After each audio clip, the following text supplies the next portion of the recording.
So guys చూస్తే మన యొక్క సబ్స్క్రైబర్ వి సాయి సాహిత్య గారు అయితే సెలెక్ట్ అయ్యారన్నమాట క్రోల్ గ్లోబల్ సొల్యూషన్స్ అనే కంపెనీలోని.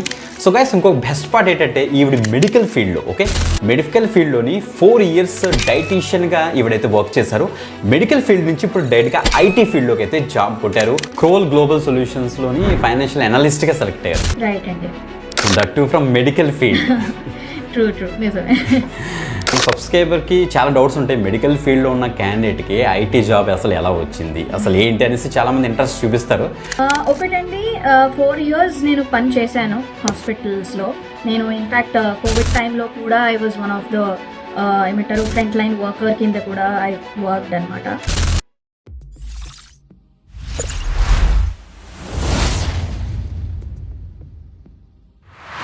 Welcome back again. This is Vidya. You watch we the YouTube channel. Guys చాలా హ్యాపీగా అనిపిస్తుంది మన సబ్స్క్రైబర్స్ ఎవరైనా సూపర్బ్ కంపెనీలో సెలెక్ట్ అయినప్పుడు. సో గైస్ చూస్తే మన యొక్క సబ్స్క్రైబర్ వి సాయి సాహిత్య గారు అయితే సెలెక్ట్ అయ్యారన్నమాట క్రోల్ గ్లోబల్ సొల్యూషన్స్ అనే కంపెనీలోని. సో గైస్ ఇంకొక బెస్ట్ పార్ట్ ఏంటంటే ఈవిడ మెడికల్ ఫీల్డ్లో మెడికల్ ఫీల్డ్లోని 4 years డైటీషియన్గా ఈవిడైతే వర్క్ చేశారు. మెడికల్ ఫీల్డ్ నుంచి ఇప్పుడు డైరెక్ట్గా ఐటీ ఫీల్డ్లోకి అయితే జాబ్ కొట్టారు. ఒక మంచి ట్రైనింగ్ తీసుకొని, ఆ ట్రైనింగ్ ఫ్రమ్ ఓడిన్ స్కూల్ నుంచి డేటా సైన్స్ కోర్స్ తీసుకొని. సూపర్. అసలు నిజంగా నేను కూడా సర్ప్రైజ్ అయ్యాను. సో ఒక మెడికల్ ఫీల్డ్ గ్రాడ్యుయేట్ కూడా సో ఈ యొక్క డేటా సైన్స్ కోర్స్ తీసుకుని ఐటీ ఫీల్డ్లో జాబ్ కొట్టడం అన్నది చాలా సర్ప్రైజింగ్ అనిపించింది. నాకు కూడా చాలా హ్యాపీగా ఫీల్ అయ్యాను. సో అందుకే ఆవిడని కాంటాక్ట్ చేశాను. సో దట్ ఆవిడ యొక్క ఎక్స్పీరియన్స్ మనతో షేర్ చేసుకుంటే, so that non IT background నుంచి వచ్చిన క్యాండిడేట్స్ కూడా ఐటీ ఫీల్డ్లో జాబ్ కొట్టచ్చు అనడానికి బెస్ట్ ఎగ్జాంపుల్గా ఉంటుంది. కాబట్టి సో మీకు కూడా ఒక ఐడియా అయితే వస్తుంది. అసలు ఎలాగ స్కిల్స్ నేర్చుకోవాలి, అసలు ఎలా డెవలప్ చేసుకోవాలి, ఎలా జాబ్ కొట్టాలనేసి క్లియర్ కట్గా అయితే తెలుసుకుందాం. ఓడిన్ స్కూల్ యొక్క మెయిన్ సపోర్ట్ అసలు ఎలా ఇచ్చారో అన్ని కూడా తెలుసుకుందాం. Okay, let's call her. Hi sister. Hello అండి. ఎలా ఉన్నారు? I'm good. మీరు ఎలా ఉన్నారు? Yeah fine. So first of all congratulations sister. Thank you so much అండి. సో క్రోల్ గ్లోబల్ సొల్యూషన్స్లోని ఫైనాన్షియల్ అనలిస్ట్గా సెలెక్ట్ అయ్యారు. రైట్ అండి. That to from medical field. True నిజమే. రైట్. సో మీరు మన సబ్స్క్రైబర్కి చాలా డౌట్స్ ఉంటాయి. మెడికల్ ఫీల్డ్లో ఉన్న క్యాండిడేట్కి ఐటీ జాబ్ అసలు ఎలా వచ్చింది, అసలు ఏంటి అనేసి చాలామంది ఇంట్రెస్ట్ చూపిస్తారు. సో మీరు ఏం చేస్తారంటే, మీరు ఎక్కడి నుంచి? నేను హైదరాబాద్ అండి, నేటివ్ హైదరాబాద్. ఓకే, హైదరాబాద్లో ఎక్కడ? హైదరాబాద్లో నేను మన ఈసీఎల్ ఏరియా, సో సైనిక్పురి అనుకోండి. ఈసీఎల్ దగ్గర, సైనిక్పురి. గ్రేట్. సో మీ ఎడ్యుకేషన్ బ్యాక్గ్రౌండ్ ఏంటి, మీ ఇయర్ ఆఫ్ పాస్ అవుట్స్ ఏంటి, మొత్తం అన్ని కూడా చెప్పండి. రైట్. సో నేను ఎంఎస్సీ చేశాను in nutrition, advance nutrition and dietetics. So నా ఇయర్ ఆఫ్ పాస్ అవుట్ వచ్చి 2019 అండి. సో 17 to 19 బ్యాచ్లో పాస్ అవుట్ అయ్యాను. సో దాని తర్వాత ఐ హ్యావ్ వర్క్డ్ యాజ్ ఏమంటారు clinical dietitian in some renowned hospitals. So దాని తర్వాత the journey started where I was data అనే దాని మీద ఆసక్తి పెరిగి, సో అండ్ గ్రోయింగ్ ఫీల్డ్ కూడా అని చాలా మటుకు విని రీసెర్చ్ చేసి, సో అలా జర్నీ స్టార్ట్ అయ్యింది. Okay, so fine. సో మీరైతే మెడికల్ బ్యాక్గ్రౌండ్ నుంచి వచ్చి ఐటీ జాబ్ కొట్టాలని అనుకున్నారు. బట్ అసలు ఎక్కడ ఆ డ్రైవ్ ఎక్కడైంది అసలు మీకు? అంటే మెడికల్ ఫీల్డ్లో వాళ్ళకి జనరల్గా మెడికల్ సైడే వెళ్దాం అనుకుంటారు కదా. సో ఐటీ ఫీల్డ్లోకి ఎలాగ అసలు చాలామందికి డౌట్ వస్తుంది. సో మీరు అసలు ఎలా ఇంట్రెస్ట్ ఎలా వచ్చింది మీకు అంటారు? ఒకటండి, 4 years నేను పని చేశాను హాస్పిటల్స్లో. నేను ఇన్ఫ్యాక్ట్ కోవిడ్ టైంలో కూడా I was one of the ఏమంటారు ఫ్రంట్ లైన్ వర్కర్ కింద కూడా ఐ వర్క్డ్ అనమాట. సో దాని తర్వాత అంటే ఆ జాబ్ నచ్చగా అని కాదు, ఇట్ వాజ్ వెరీ ఇంట్రెస్టింగ్. చాలా నేర్చుకోవడానికి దొరికింది. అంటే మల్టీ స్పెషాలిటీ హాస్పిటల్స్ కాబట్టి సో ఆ నాలెడ్జ్ అయితే వేస్ట్ అవ్వదు డెఫినెట్లీ. కానీ ఏంటంటే స్లోలీ ఈ ఏఐ అన్నది ఎప్పుడైతే హ్యాస్ కమ్ అవుట్ కదా, అంటే మనుషుల్లో ఆ ఇంట్రెస్ట్ పెరిగింది అబౌట్ ఏఐ, ఎలా మన టెక్ వరల్డ్ అనేది గ్రో అవుతోంది అన్నది చూసి, సో ఎక్కడో ఒక చిన్న పార్ట్లో డేటా అంటే ఇష్టం రావడం మొదలుపెట్టింది. Like analysis, analytics, visualization. So ఇలాంటి వాటిలో ఇంట్రెస్ట్ కూడా ఉండింది ఇది వరకు, కానీ ఎప్పుడూ ఛాన్స్ దొరకలేదు. బట్ సో లక్కీగా ఏంటంటే ఐ హ్యావ్ ఫిగర్డ్ అవుట్ ఇది ఓడిన్ స్కూల్ అని. సో అలాగా అంటే నేను వేరియస్ రీసెర్చెస్ కూడా చేశాను త్రూ వేరియస్ ఛానల్స్, మీ ఛానల్ కానీ లేకపోతే వేరే ఛానల్స్లో. సో అలాగా ఏమర్థమైంది అంటే there is good scope in AI అన్నది అండ్ డేటా సైన్స్ అన్నది. సో అలా కాస్త ఇంట్రెస్ట్ పెరిగి మధ్యలో యాక్చువల్లీ ఒక 1.5 year బ్రేక్ కూడా వచ్చింది. That's when I sat and decided అనమాట. So this is good for me, I can go for this, I can learn more అనేసి. సో అది అనమాట. యా. ఓకే. సో మీరు ఓడిన్ స్కూల్లో డేటా సైన్స్ కోర్స్ తీసుకున్నారు. Great. So ఎప్పుడు join అయ్యారు మీరు? నేనండి 2024 సెప్టెంబర్లో జాయిన్ అయ్యాను. So yeah, within 6 months we were qualified. Okay, great. So within 6 monthsలోనే జాబ్ వస్తుంది మీకు. ఫైన్. సో మీరు ఓకే, ఈ ఓడిన్ స్కూల్లో ట్రైనింగ్ తీసుకున్నారు కాబట్టి అసలు వీళ్ళు అసలు మిమ్మల్ని ఎలా ట్రైన్ చేశారు, అసలు ఏమేం కాన్సెప్ట్ నేర్చుకున్నారు ఒకసారి చెప్పండి. రైట్. సో ఓడిన్ స్కూల్లో మోస్ట్లీ ఫస్ట్ అంటే ఒకటి ఇది ఆన్లైన్ లెర్నింగ్ ప్లాట్ఫామ్ అనమాట. సో ఎవ్రీ సాటర్డే సండే మాకు క్లాసెస్ ఉండేవి. అండ్ వీక్ డేస్లో రివిజన్ క్లాసెస్ కానీ లేకపోతే డౌట్ క్లారిఫికేషన్ సెషన్స్ ఉండేవి. సో మాకు ఏమేమి నేర్పించారు అంటే పైథన్, సీక్వెల్, ఎక్సెల్, తర్వాత statistics, Power BI which is data visualisation tool అనమాట, and machine learning. Machine learning కొద్దిగా it was a little difficult, కానీ పర్వాలేదు, లైక్ ఇట్స్ స్క్రాచ్ నుంచి నేర్పిస్తారు. సో అదనమాట. సో అయితే మీరు మెడికల్ బ్యాక్గ్రౌండ్ నుంచి కాబట్టి కోడింగ్ గురించి మీకు అసలు ఐడియా ఉండదు కదా. మరి కోడింగ్ మీకు ఎలా నేర్చుకున్నారు మీరు? అసలు ఏంటి, ఎలా ప్రిపేర్ అయ్యేవారు మీరు? ఒకటండి, ఓడిన్ స్కూల్ వాళ్ళు నాన్ టెక్ బ్యాక్గ్రౌండ్స్ వాళ్ళకు కూడా మంచి ఏంటంటారు బేసిక్ స్క్రాచ్ నుంచి అన్ని నేర్పిస్తారు. కాన్సెప్ట్స్ చాలా క్లియర్గా నేర్పిస్తారు. సో అంటే విత్ ఈవెన్ సింపుల్ డౌట్స్ కూడా ఓపిక్గా తిరిగ్గా నేర్పిస్తారు అనమాట. సో ప్రతి మాడ్యూల్కి 2-3 weeks 4 weeks వరకు టైం ఇస్తారు. సో అందుకని చాలా క్లుప్తంగా నేర్పించారు కాబట్టి ఇట్ ఇస్ క్వైట్ ఈజీ అనమాట. నాన్ టెక్ బ్యాక్గ్రౌండ్స్ వాళ్ళకు కూడా this is quite easy to learn. Okay, fine. So జనరల్గా వీళ్ళ వెబ్సైట్లో నేను చూస్తే ప్రాజెక్ట్ బేస్డ్ లెర్నింగ్ అనేసి ఉంటుంది. Okay, mini Capstone project, main Capstone project అని ఇస్తుంటారు. మీరు ఎన్ని చేశారు ప్రాజెక్ట్స్? మీరు చేసిన ప్రాజెక్ట్స్ ఏంటి? రైట్. సో నేను మొత్తంగా అయితే 4 projects చేశానండి. సో ఒకటి సీక్వెల్ చేశాను, తర్వాత పైథన్ ఒకటి చేశాను, పవర్ బిఐ ఒకటి చేశాను, అండ్ మెషిన్ లెర్నింగ్ ఒకటి.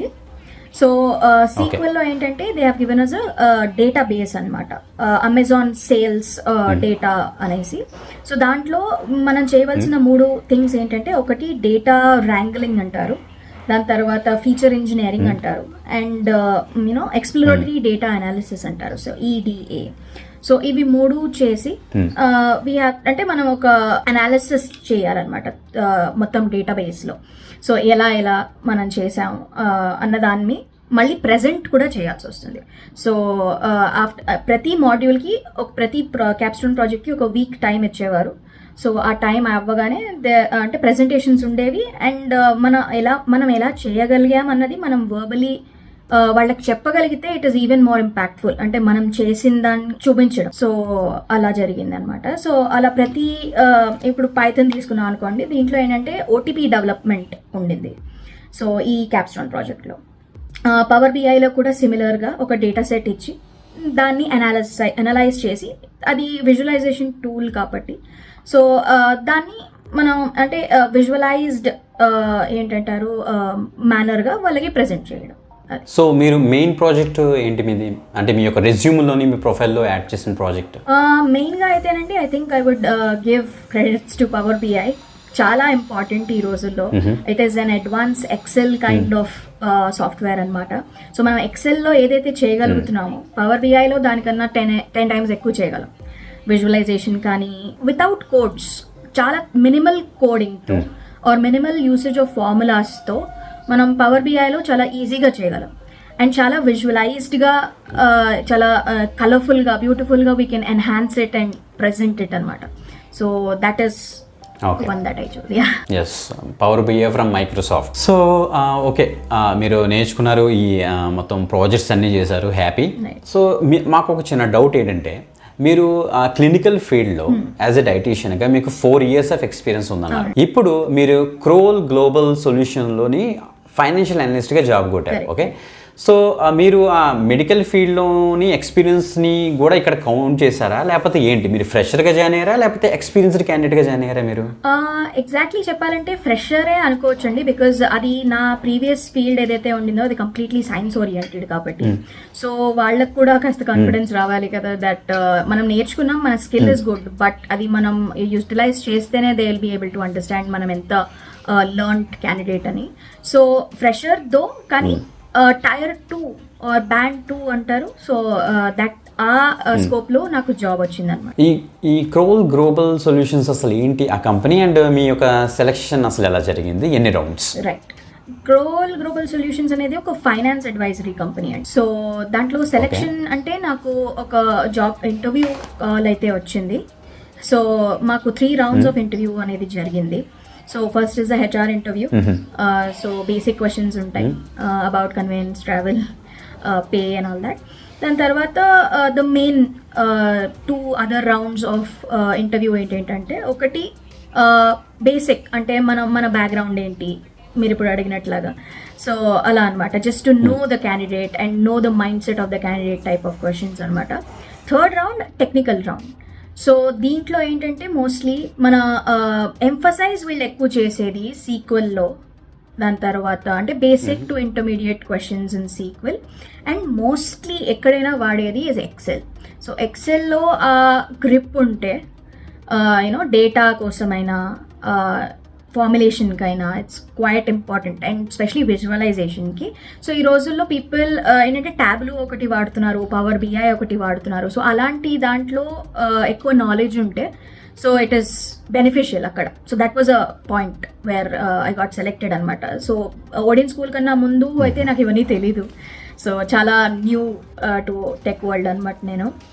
కానీ ఓడిన్ స్కూల్ తర్వాత చాలా మటుకు అంటే అట్లీస్ట్ ఒక 50% డిఫరెన్స్ ఉండింది ఇన్ మై నాలెడ్జ్ టు ఈ పర్టికులర్ థింగ్స్ అనమాట. సో క్రోల్ గ్లోబల్లో మీకు ఇచ్చిన ప్యాకేజ్ ఏమని చెప్పగలరా మన ఆడియన్స్కి? రైట్ అండి, యాక్చువల్లీ అయితే ప్యాకేజ్ డిస్క్లోజ్ చేయకూడదు, so I wouldn't do that.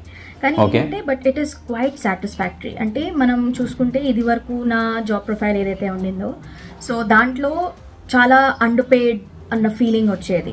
Not that I'm complaining about work was చాలా satisfying. Helping somebody you know working for patients is deed, noble deed.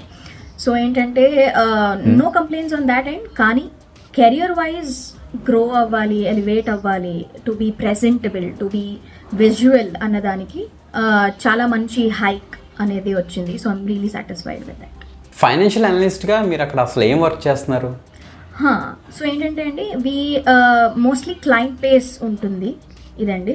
So ఏంటంటే మనకి మంచి డేటా అనేది ఉంటుంది, దాని మీద రీసెర్చ్ అనేది ఉంటుంది. సో ఏంటంటే వచ్చిన డేటాని అనలైజ్ చేసి ఫిల్టరైజ్ చేసి we presented to our clients as well అనమాట. So we provide these kind of financial you know support or advisories to మన క్లయింట్స్ ఇన్ ద ఏరియా. కానీ దీనికి చాలా ఇంపార్టెంట్లీ ఒకటి ఏంటంటే quick grasp of you know problem solving, analysis skills అనేవి చాలా ఉండాలి. సో ఏంటంటే ఏదైనా ప్రాబ్లమ్ అనేది when we get in a form of complaint or a ticket, so ఏంటంటే we tend to you know do it as quick as possible. అది ఒకటి. So దానికి ఏంటంటే మంచి ఒకటి మన ఎక్సెల్ వాటిలో అయితే చాలా మంచి నాలెడ్జ్ ఉండాలి ఒకటి. రెండోది ఏంటంటే problem solving abilities and analytical skills అనేది నాకు మోస్ట్లీ ఓడియన్ స్కూల్లో చేరిన తర్వాతే తెలిసింది. ఎందుకంటే ఈ మ్యాథ్స్ స్టూడెంట్స్కి ఈ ప్రాబ్లమ్ సాల్వింగ్ స్కిల్స్ అనేవి ఉంటాయి, because naturally maths is full of problems and అదనమాట. కానీ మాకు సైన్స్ స్టూడెంట్స్కి ఏంటంటే కాస్త భయం మ్యాథ్స్ అంటే. సో బట్ ఏంటంటే ఆఫ్టర్ జాయినింగ్ డేటా సైన్స్ అన్నది మనకి ఒక different perspective of seeing an issue అనేది అర్థమవుతుంది. So there are multiple perspectives. For example 9+1 = 10, 5+5 is also = 10. So అలా అనమాట. సో మనకి లాజిక్స్ అర్థమవుతాయి. సో వెన్ యూ లాజికలీ ఆలోచించడం అనేది ఎక్కువ అర్థమయ్యేది after doing good course like a data science course or something. మనకి స్టాటిస్టిక్స్ అవన్నీ అర్థమైతే వేరియస్ లాజిక్స్లో మనం ఆ ప్రాబ్లమ్ని అనలైజ్ చేయగలం. సో అదనమాట. సో జనరల్గా మీరు ఓడియన్ స్కూల్లోని క్లాసెస్ తీసుకున్న తర్వాత మీరు ఎక్స్ట్రాగా ఏమైనా ప్రిపేర్ అయ్యేవాళ్ళా? లైక్ సో మీ ప్రిపరేషన్ కూడా ఉండాలి కదా. అవునండి, మీరు కూడా ఎక్స్ట్రా ప్రిపేర్ అయ్యేవాళ్ళా? సో ఎలా ప్రిపేర్ అయ్యేవాళ్ళు? సారీ, ఒడిన్ స్కూల్ వాళ్ళు యాక్చువల్లీ సోర్సెస్ ఇచ్చారు, అదర్ సోర్సెస్ ఎలాంటివంటే బుక్స్ రిఫర్ చేశారు, లైక్ ఆరియల్లీ పబ్లికేషన్స్ అనేసి స్టాటిస్టిక్స్ కోసం, ఇట్స్ క్వైట్ ఇంపార్టెంట్. తర్వాత మషీన్ లెర్నింగ్ ఫర్ బిగినర్స్ అన్న బుక్ ఉండింది. సో దానిలోంచి కూడా మంచి పాయింట్స్ తీసుకోవచ్చు. ఎస్పెషలీ మెషిన్ లెర్నింగ్ ఎలాంటిదంటే కొంచెం మన పైథన్ సీక్వెల్ కూడా బేసిక్స్ నుంచి బ్రష్ చేస్తే it is easy to understand, కానీ మెషిన్ లెర్నింగ్ అలా కాదనమాట. సో అది కొంచెం on to the difficult end అనుకోండి. సో అదొకటి. తర్వాత statscratch.com అని చెప్పేసి దెర్ ఈస్ అ వెబ్సైట్.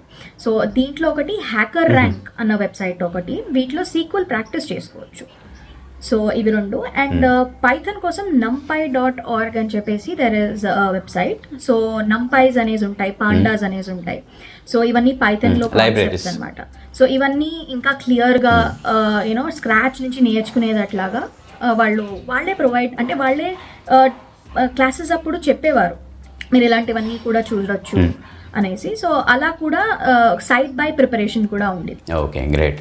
ఇప్పుడైతే మీరు చెప్పారు కదా, బాగుంది. ఒక నాన్ ఐటీ క్యాండిడేట్, ఓకే, మీరు మెడికల్ అనుకోండి, ఓకే, సో కొంతమందికి ఆ స్టఫ్ కొద్దిగా ఫాస్ట్గా నేర్చుకుంటారు, కొంతమందికి ఇబ్బంది పడుతుంటారు.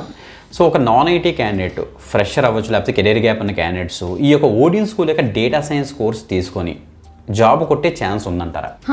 డెఫినెట్లీ. రియల్గా మీ ఫీలింగ్ ఏంటి? మన కష్టం మీద కూడా ఉంటుంది యాక్చువల్లీ. అంటే కష్టపడిపోవాలి అంటే అలా కాదను, బట్ ఏంటంటే మన ఎఫర్ట్ కూడా ఈక్వలీ ఉండాలి. సో వాళ్ళు ప్రొవైడ్ చేస్తారు విత్ మెటీరియల్ అనుకోండి, తర్వాత గైడెన్స్ అనుకోండి, లేకపోతే మాక్ ఇంటర్వ్యూస్ అనుకోండి. వాళ్ళ తరఫు నుంచి in the 6 months span definitely మనకు కావాల్సిన రిసోర్సెస్ అన్నీ ఇస్తారు. కానీ మన తరఫు నుంచి కూడా there has to be some effort కాబట్టి. సో వాళ్ళదైతే ట్రాక్ రికార్డ్ ఉంటుంది దట్ దే విల్, అంటే ప్లేస్మెంట్స్ కూడా ఉన్నాయి కాబట్టి ఓడిన్ స్కూల్లో దే విల్ మేక్ షూర్ అందరూ ప్లేస్ అయ్యేది అట్లానే. కానీ అఫ్కోర్స్ మన ఎఫర్ట్స్ లేకపోతే మళ్ళీ మనం will go back to step 1 అయిపోతుంది. ఎందుకంటే ఇంటర్వ్యూస్లో వాటిలో కూడా వాళ్ళు, అంటే మన క్లాసెస్ జరుగుతున్నప్పుడే ఓడిన్ స్కూల్ వాళ్ళు కూడా వాళ్ళ క్లాసెస్లో ఇప్పుడు మన స్కూల్లో చెప్తారు చూడండి, ఇంపార్టెంట్ పాయింట్స్ నోట్ చేసుకోండి, ఇవి ఎగ్జామ్లో రావచ్చు అలా అనమాట. So through out the teaching sessions వాళ్ళు మాకు చిన్న చిన్న హింట్స్ ఇచ్చేవారు, చిన్న టిప్స్ అనుకోండి. ఏంటంటే ఇలాంటివి చాలా ఇంపార్టెంట్, ఇవి డెఫినెట్లీ అడుగుతారు ఇంటర్వ్యూస్లో, మాక్ ఇంటర్వ్యూస్లో, వాటిలో కూడా మాతో చెప్పించి. సో ఇలా కూడా ట్రైనింగ్ ఉంటుంది వాళ్ళ తరఫు నుంచి. సో ఏంటంటే ఇట్స్ నాట్ కంప్లీట్లీ ఏదో చదివించేశారు వదిలేశారు మా మీద, అలా కాదు. వాళ్ళ తరఫు నుంచి మంచి ట్రైనింగ్ ఉన్న తర్వాతే మేము డెఫినెట్లీ జాబ్ అయితే కొట్టగలం. బట్ అగైన్ వాళ్ళు ప్రామిస్ చేయరు దట్ డెఫినెట్లీ జాబ్ అనేది వస్తుందని, but there is definitely almost ఒక 80% chance of definitely getting a job అన్నది. ఎస్, వాళ్ళు కూడా క్లియర్గా మెన్షన్ చేస్తున్నారు ప్లేస్మెంట్ అసిస్టెన్స్ ప్రొవైడ్ చేస్తారనేసి, అంతే తప్పించి ప్లేస్మెంట్ గ్యారంటీ కాదు. అది మాత్రం క్లారిటీ ఉంది. సో స్కిల్స్ చక్కగా నేర్పిస్తున్నారు అన్నది మనకు తెలిస్తే చాలు. ఓకే. అండ్ ఇంకో విషయం, మీరు ఈ వీళ్ళది ఆన్లైన్ ట్రైనింగ్ కదా సిస్టర్, సో ఆన్లైన్ ట్రైనింగ్లో మీకు ఏమైనా ప్రాబ్లమ్స్ ఏమైనా ఫేస్ చేస్తారా, లేకపోతే ఓకేనా? ఆన్లైన్ ట్రైనింగ్ అంటే ఎలాంటి ప్రాబ్లమ్స్ అయితే ఉండవండి. In fact it is even easy కదా. అంటే మన ఇంటి కంఫర్ట్లో మనం కూర్చొని ఆన్ సాటర్డే అండ్ సండే కూర్చొని ఒక 3 hours డెడికేట్ చేయగలిగితే for our own career sake, for our own future sake, it is actually very very helpful. And ఎక్కువ టైం తీసుకోకుండా వాళ్ళు ఈవెన్ మన ఏంటంటారు sessions like doubt clarification sessions కానీ, లేకపోతే ఇలాంటి ఎగ్జామ్స్ పెడతారు. యాక్చువల్లీ ఎగ్జామ్ అని కాదు, MCQ క్వశ్చన్స్ లాంటివి, తర్వాత కొన్ని కోడ్స్ రాసేవి. మన ఎవ్రీ మాడ్యూల్ ఎండ్ తర్వాత ఒక సండే నాడు ఎగ్జామ్ అనేది పెడతారు. సో ఏంటంటే అలా కూడా మనం అసెస్ చేసుకోగలం ఎంతవరకు నేర్చుకున్నాం, ఎంతవరకు చేయగలిగాం అనే సంగతి. So it is definitely very comfortable from the comfort of our home కూర్చొని చేయగలిగేలా. గ్రేట్. సో మీ యొక్క కాన్వర్జేషన్ ఇవన్నీ కూడా చూస్తుంటే సో మీరైతే ఫుల్లీ సాటిస్ఫైడ్ విత్ ఓడియన్స్ కూడా అని తెలుస్తుంది, రైట్? సో నేను ఒక ఆడియన్స్ కూడా ఒక చిన్న స్మాల్ ఇన్ఫర్మేషన్ ఇద్దాం అనుకుంటున్నాను, రైట్? సో ఓడియన్స్ స్కూల్ యొక్క డేటా సైన్స్ కోర్స్ కనుక మీరు నేర్చుకోవాలనుకుంటే వీడియో డిస్క్రిప్షన్ లింక్ ఇస్తాను, ఆ లింక్ మీద క్లిక్ చేసి డీటెయిల్స్ యాక్సెస్ చేయండి. సో వీళ్ళది లైవ్ ట్రైనింగ్ ఉంటుంది సాటర్డే సండే, మాక్ టెస్ట్లో, నెక్స్ట్ ప్రాజెక్ట్ బేస్డ్ లెర్నింగ్ కూడా వీళ్ళైతే ఇంట్రడ్యూస్ చేశారు. 360 degrees లెర్నింగ్ అన్న ఒక న్యూ కాన్సెప్ట్ అయితే ఇంట్రడ్యూస్ చేశారు. So along with power base certification కూడా ఫ్రమ్ మైక్రోసాఫ్ట్. సో తప్పకుండా అయితే చూస్ చేసుకోండి. సో మీరు కూడా సాయి సాహిత్య లాగా జాబ్ కొట్టే ఛాన్స్ అయితే మీకు ఉంటుంది. అండ్ ఇంకో విషయం ఏంటంటే వీళ్ళకి ఆ వెబ్సైట్లోని రిక్వెస్ట్ కాల్ బ్యాక్ అని ఉంటుంది. దాన్ని మీకు ఇచ్చేసి మీ డీటెయిల్స్ కనుక ఫిల్ చేశారంటే వీళ్ళకి రిప్రజెంటేటివ్ మీకు అయితే కాల్ చేస్తారు. మీకున్న అన్ని డౌట్స్ క్లియర్ కట్గా అడగండి. సో మీకు నచ్చితే తప్పకుండా అయితే జాయిన్ అవ్వడానికి అయితే మ్యాక్సిమం ట్రై చేయండి. గ్రేట్. సో సాయి సాహిత్య గారు మీ యొక్క ఫైనల్ వర్డ్ ఏంటి? Definitely go for change in learning perspective. ఎప్పుడు learning is day to day process అంటారు. It is process that happens every single day అనమాట. So definitely learn. Odin school is good platform. So definitely choose Odin school. And ఇలాంటి podcast చూడండి, ఇలాంటి channels చూడండి. వి the techie ఇలాంటి ఛానల్స్లో మంచి information ఉంది. సో ఏంటంటే it will help you to decide మనం ఫర్దర్ ఆన్ ఎలా మూవ్ అవ్వగలం అన్నది. సో అది నా word. That's my word. Okay, thank you sister. So మీ యొక్క ఇన్సైట్స్ చాలా క్లియర్గా ఎక్స్ప్లెయిన్ చేసినందుకు మన వ్యూవర్స్ కూడా తప్పకుండా ఈ యొక్క పాడ్కాస్ట్ చూసి ఎంజాయ్ చేశారని ఎక్స్పెక్ట్ చేస్తున్నాను. So that's it. So thank you very much. Once again congratulations and all the best. Thank you so much అండి.